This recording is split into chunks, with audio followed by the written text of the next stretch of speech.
এদেশের বর্তমান স্বাধীনতা, সার্বভৌমত্ব, আমাদের স্বকীয়তা, আমাদের স্বাতন্ত্র্য যদি রক্ষা করতে হয়, তাহলে আজ শফিউল আলম প্রধান এবং আমার নেতা মজলুম জননেতা মাওলানা ভাসানী, তাদের রাজনীতি আজকের জন্য সবচেয়ে উপযুক্ত এবং মাওলানা ভাসানী এবং শফিউল আলম প্রধান, এরা দুজনে, মাত্র দুজনের মুখে আমি শুনেছি ভারত কথাটা উচ্চারণ করতেন না। কি বলতে জানেন? তাদের বক্তব্যে, বক্তৃতায় সবসময় বলতো হিন্দুস্তান। এই কথাটা আমি পছন্দ করতাম না, কিন্তু আজ যখন দেখি ভারতের নতুন পার্লামেন্ট ভবন নির্মাণ করে সেখানে যে মানচিত্র তুলে ধরা হয়েছে, সেখানে কাবুল, কান্দাহার থেকে সমগ্র ভারতবর্ষ, পাকিস্তান, বাংলাদেশ থেকে ব্রহ্মদেশ পর্যন্ত অখণ্ড ভারত চিত্রিত করা হচ্ছে। এবং হিন্দুত্ববাদ যেভাবে আগ্রাসন শুরু করেছে, তাতে এই মাওলানা ভাসানী অথবা শফিউল আলম প্রধানের মুখে উচ্চারিত ওই হিন্দুস্তান শব্দ মোটেই অপ্রাসঙ্গিক নয়, অন্যায় নয়, অমূলক নয়, বাস্তবিকই। আজ এই হিন্দুত্ববাদের বিরুদ্ধে শুধু বাংলাদেশ নয়, প্রতিবেশী সবগুলি রাষ্ট্র আজ উঠে পড়ে লেগেছে।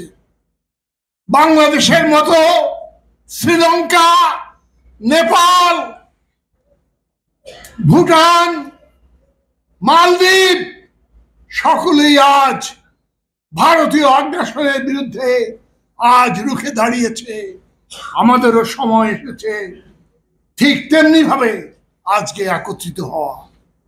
বস্তুত পক্ষে আমাদের অস্তিত্বের প্রশ্ন আজকে বিপদের সম্মুখীন। ঠিক এই মুহূর্তে শফিউল আলম প্রধান অথবা আমার নেতা মাওলানা ভাসানী, তাদের যে রাজনীতি, তাদের যে বক্তব্য, তাদের যে আওয়াজ, সেই আওয়াজ প্রতিধ্বনিত করার উপযুক্ত সময় এসেছে। তাই আমি বলতে চাই,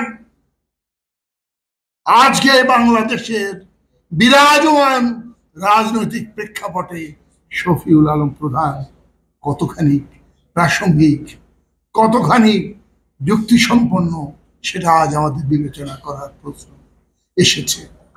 বন্ধুগণ, আমি দীর্ঘ বক্তব্য রাখতে চাই না। ইতিমধ্যে শফিউল আলম প্রধানের সুযোগ্য সন্তান, আমার পরম স্নেহস্পদ রাশেদ প্রধান, তার বক্তব্য এত চমৎকার, হৃদয়গ্রাহী বক্তব্য আপনাদের সামনে উপস্থিত করেছেন। এরপরে আর বলার কিছু নাই। আমি আমার কথার পরিসমাপ্তি টানতে চাই এই কথা বলে, বাংলাদেশের রাজনীতিতে আজ সমস্ত সমস্যা এবং সংকট, সমস্ত কন্ট্রাডিকশন একটা জায়গায় এসে উপনীত হয়েছে।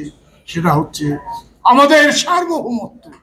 এই সার্বভৌমত্বের প্রশ্নে আমি বিশ্বাস করি বাম ডানের প্রশ্ন তো থাক দূরের কথা, ওই শাসক গোষ্ঠীর মধ্যে যারা রয়েছে একটা বিপুল অংশ আগামীকাল আপনার পাশে এসে তারাও দাঁড়াতে বাধ্য।